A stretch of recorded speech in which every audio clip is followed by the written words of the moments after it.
ज्यांना तुम्ही हवे आहात अशी माणसं कशी शोधायची? आपल्याला खरोखर हवी असणारी माणसं शोधणं ही केवळ नशिबाची गोष्ट नाही, तर ती एक मानसिक प्रक्रिया आहे. अनेकदा आपण अशा लोकांच्या मागे धावतो जे आपल्याला वेळ देत नाहीत, महत्त्व देत नाहीत किंवा फक्त गरज असेल तेव्हाच संपर्क करतात. त्यामुळे मनात प्रश्न निर्माण होतो, की मला स्वीकारणारी, मला हवे असं वाटणारी माणसं नेमकी ओळखायची कशी? मानसशास्त्र सांगतं, की ज्यांना तुम्ही हवे असता ती माणसं तुमच्या उपस्थितीत आरामात असतात. त्यांना तुमच्यासमोर काही सिद्ध करावं लागत नाही.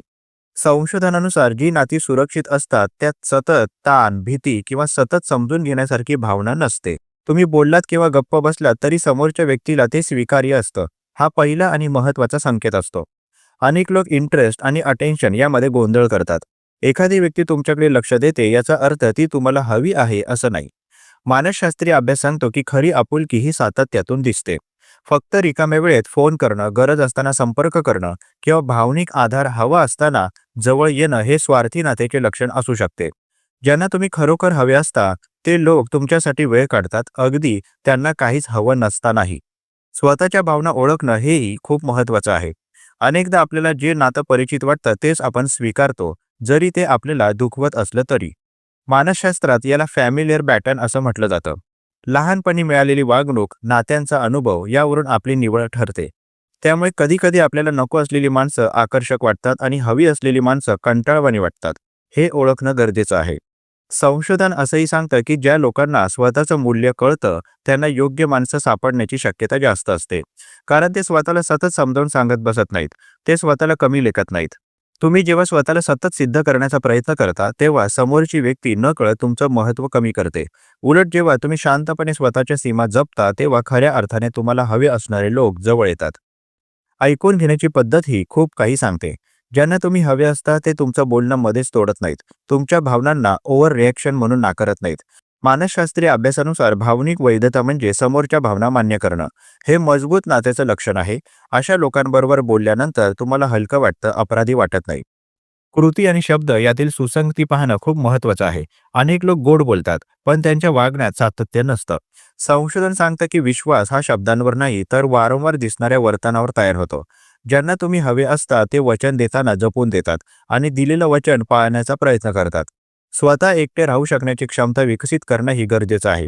हे विरोधाभासी वाटेल, पण मानसशास्त्र सांगतं की जे लोक एकटे राहायला घाबरत नाहीत त्यांनाच योग्य नाती मिळतात. कारण ते भीतीपोटी कुठल्याही नात्यात अडकत नाहीत. ते निवड करतात आणि निवड केलेली नाती अधिक निरोगी असतात. तुमच्या अडचणीच्या काळात कोण टिकतं हे पाहणंही महत्त्वाचं आहे. संशोधनानुसार संकटाच्या वेळी लोकांचं खरं रूप समोर येतं.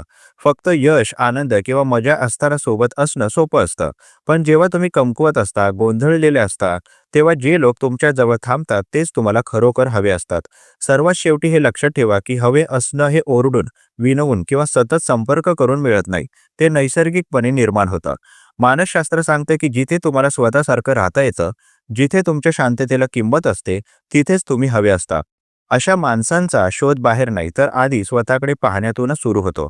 तुम्ही स्वतःला जसं वागवता तसं जग तुम्हाला वागवतं. हे समजलं की योग्य माणसं हळूहळू तुमच्या आयुष्यात येऊ लागतात. प्रस्तुत मानसशास्त्रीय लेख तुम्हाला कसा वाटला जरूर कळवा. तुमची प्रतिक्रिया आमच्यासाठी महत्त्वाची आहे. तुम्ही सुद्धा कमेंट बॉक्समध्ये एखादा विषय लेखनासाठी सुचवू शकता. त्यावर लवकरात लवकर आम्ही व्हिडिओ प्रकाशित करण्याचा प्रयत्न करू. तसेच हा उपयोगी व्हिडिओ उपयोगी लोकांना जास्तीत जास्त शेअर करा. मानसशास्त्र संबंधित अशाच नवनवीन माहितीसाठी आम्हाला फॉलो करायला विसरू नका आणि आपल्या अधिकृत व्हॉट्सॲप चॅनलमध्ये सहभागी होण्यासाठी 9137300929 या क्रमांकावर व्हॉट्सॲप करा. तेथे लगेचच तुम्हाला व्हॉट्सॲप चॅनलची लिंक मिळेल. मानसिक समस्येवर गोळ्या घेण्यापेक्षा अधिकृत मदत घ्या. त्यासाठी वर दिलेल्या क्रमांकावर फोन किंवा व्हॉट्सॲप करू शकता. लवकरच एका नवीन विषयासोबत इथेच भेटूया. तूर्तास धन्यवाद.